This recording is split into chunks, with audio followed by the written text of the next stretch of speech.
were you a cheerleader, or did you, Not really. I was really, really shy when I was younger. And I was from Ohio, so California was very, very different for me. But I was just really quiet and shy and into myself. Studies? Were you into school much? Yeah, I was a really good student. I was a B. I could make A's when I wanted to work that hard. Hollywood has long been a place of reinvention, where actors reshape their careers in unexpected ways.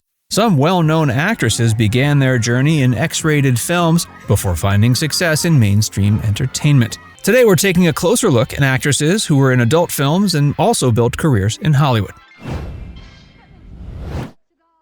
Angelique Pettyjohn. Angelique Pettyjohn was a model and actress who found early success in the 60s. She appeared in a mix of television shows and films, with her most famous role being Chyna in Star Trek: The Original Series. Her performance as the green-haired drill thrall in the episode The Gamesters of Triskelion made her a favorite among Star Trek fans. Throughout the 70s, she continued working in low-budget films, often taking roles in exploitation cinema. As Hollywood opportunities became scarce, Pettyjohn turned to X-rated films in the late 70s and early 80s. She performed under different stage names, distancing herself from her mainstream career. Unlike some actresses who tried to erase their past, she later embraced it. She regularly attended Star Trek conventions, selling memorabilia, and engaging with fans who still remembered her from the series. She spoke about her career shifts candidly, once saying, "You'll do what you have to do to survive in this business." Despite her struggles, she remained active in fandom circles and continued acting in independent films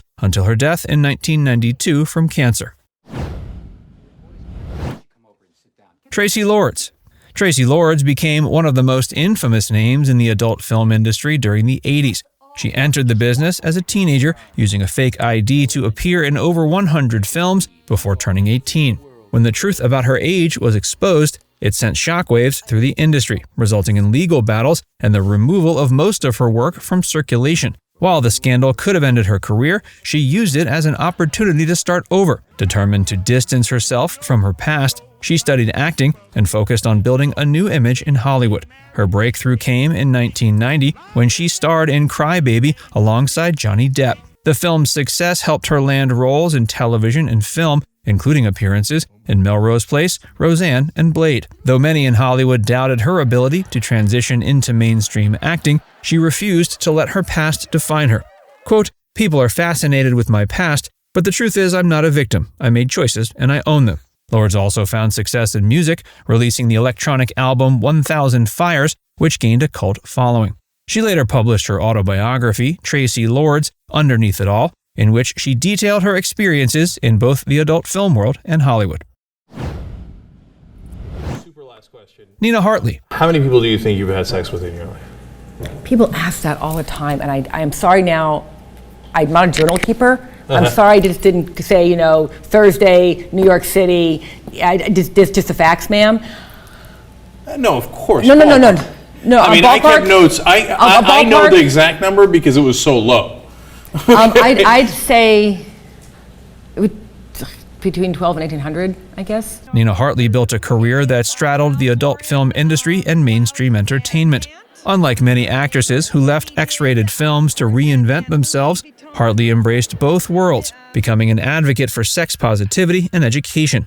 She began her career in the 1980s while studying nursing, later earning her degree as a registered nurse. Despite her involvement in adult films, she never viewed it as a detour, but rather as a career choice she was proud of. Her transition into mainstream entertainment came through her role in Boogie Nights, where she played the wife of William H. Macy's character. The film, which explored the rise and fall of the 1970s adult film industry, gave Hartley the opportunity to showcase her acting skills in a critically acclaimed production. She later appeared in various documentaries and television interviews, speaking openly about the misconceptions surrounding the industry.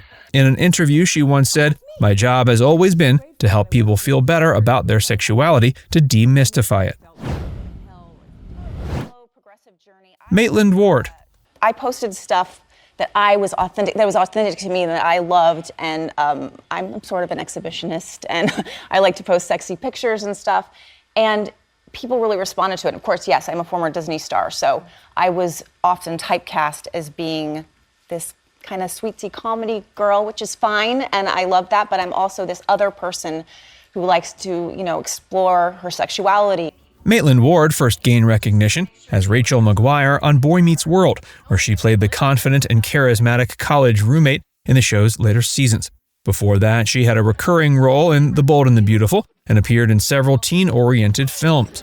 Like many other former child stars and teen stars, she struggled to find fulfilling roles after her time on Disney ended. Hollywood's typecasting made it difficult for her to transition into more mature parts, leading her to explore other avenues in entertainment. In the 2010s, she became active in the cosplay community, gaining attention for her elaborate costumes and online presence. Her interest in creative expression led her to experiment with adult content, eventually making a full transition into the X-rated industry. Unlike many who attempted to move away from adult films, Ward fully embraced her new career, seeing it as a way to reclaim her artistic freedom. She became one of the most successful actresses in the industry, earning multiple awards and gaining widespread media coverage. Quote, "People like to put you in a box. They don't like it when you break out of it, but I've never been happier." She has spoken openly about the hypocrisy she sees in Hollywood, where actors who participate in adult films are often ostracized, despite the entertainment industry frequently sexualizing women. She detailed her experiences in her memoir, Rated X, where she shared her journey from sitcom star to one of the most talked about names in adult entertainment. Kristine DeBell. Kristine DeBell's career took an unusual path, beginning with an adult adaptation of Alice in Wonderland in 1976.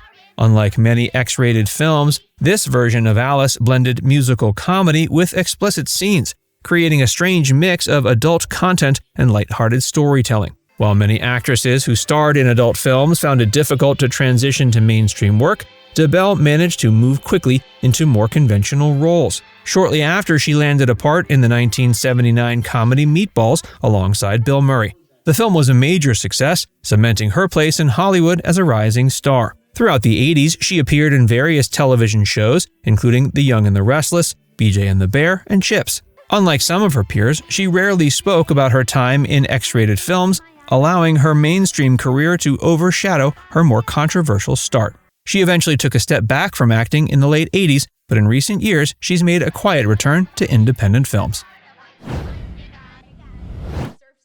Dana Plato. Dana Plato became a household name in the late 70s as Kimberly Drummond on Different Strokes. She played the wholesome, kind-hearted daughter in one of television's most popular family sitcoms. But like many child stars, her success in front of the camera masked deeper struggles behind the scenes.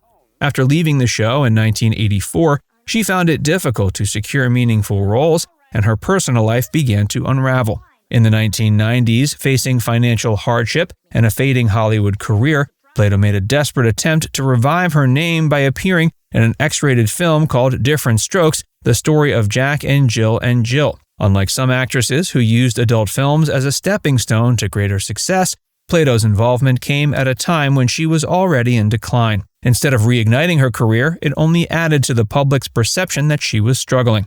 She later admitted regretting her choices, saying, quote, "I wish I could say I had fun, but I was lost." In 1999, at just 34, she died of an overdose, which was later ruled a suicide. Joanie Laurer, Chyna. Hi everybody, this is Chyna, the ninth wonder of the world. Well, a year ago, I did a little movie called Backdoor to China with Vivid, and I usually think that it's going to be pretty good because I have a lot of fans, I have a lot of love, and every new project I've done usually works really well. Joanie Laurer, better known to the world as Chyna, broke barriers in professional wrestling before transitioning to entertainment outside the ring.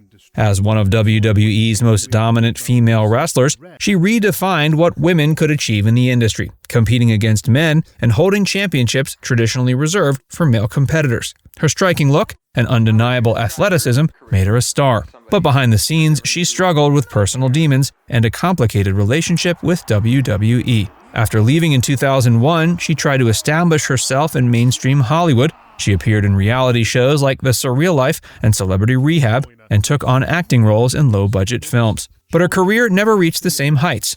In the mid-2000s, she turned to X-rated films, which became a controversial chapter in her life. Despite her efforts to move past it, her involvement in adult films contributed to her strained relationship with WWE, which distanced itself from her for years.